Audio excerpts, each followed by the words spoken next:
Осма глава. Революция до ключ. Системният подход в бизнеса, теорията на системите разглежда света като взаимосвързано цяло, в което отделните части не могат да бъдат разгледани изолирано. Същото важи и за бизнеса. Успешните компании не разчитат само на продукта си, а на цялостна система, която гарантира предвидими и устойчиви резултати. Този подход е в основата на революцията до ключ, която трансформира малкия бизнес от хаотична и зависима от собственика структура в ефективен, систематизиран и предсказуем модел. Разликата между традиционния франчайз и бизнес формат франчайза. В началото франчайз моделите се основават на търговското наименование. Компании като Cadillac, Mercedes и Coca-Cola лицензираха своите марки, но не предоставяха цялостна бизнес система. Революцията настъпва с бизнес формат франчайза, който се базира на принципа, че истинският продукт на един бизнес не е това, което продава, а начинът, по който го продава. Стойността на бизнеса не е само в неговото име, а в работещата система зад него. Историята на Макдоналдс. Как Рей Крок промени правилата.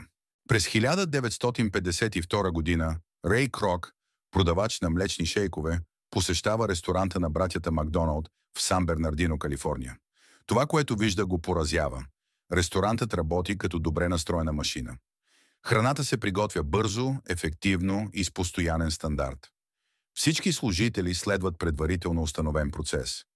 Качеството е идентично всеки път, без значение кой приготвя храната. Рей Крок осъзнава, че хамбургерът не е истинския продукт. Макдоналдс е истинския продукт. Това, което клиентът купува, не е просто бургер, а предсказуемост, ефективност и лесен достъп до едно и също качество навсякъде. Ключовия принцип – не продавай продукт, продавай бизнес система. Франчайзополучателят, който купува ресторант от Макдоналдс, не е толкова заинтересован от самите бургери. Той иска да знае само едно. Работи ли този бизнес? Рей Крок осъзнава, че за да бъде Макдоналдс успешен, едно. Всеки ресторант трябва да работи по една и съща система. Две. Успехът не трябва да зависи от конкретните хора, а от изградени процеси. Три. Всеки франчайзополучател трябва да може да следва модела и да получава същите резултати. Системно управление. Как Макдоналдс стана най-успешният франчайз? Рей Крок започва да мисли като инженер, който създава прототипна машина.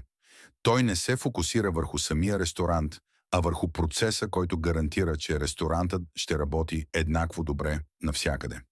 Той изгражда бизнес, зависим от системи, а не от хората в него. Всеки аспект на бизнеса е разработен така, че да бъде лесно възпроизведен. Вместо да мина прави бизнес, той проектира бизнес модел, който може да бъде копиран и използван от всеки. Какво означава това за собствениците на малък бизнес? Гърбър подчертава, че ако искаш успешен бизнес, трябва да мислиш като създател на система, а не просто като човек, който върши работа. Това означава: създай бизнес, който може да работи без теб. Изгради система, която дава еднакви резултати всеки път. Документирай и стандартизирай всичко, така че всеки да може да следва процесите. Заключение за революцията до ключ показва, че истинският успех в бизнеса не е в самия продукт, а в създаването на работеща система. Макдоналдс не е успешен заради бургерите, той е успешен заради процеса, който стои зад тях. Истинският предприемач не просто работи в бизнеса, той изгражда бизнес, който работи без него.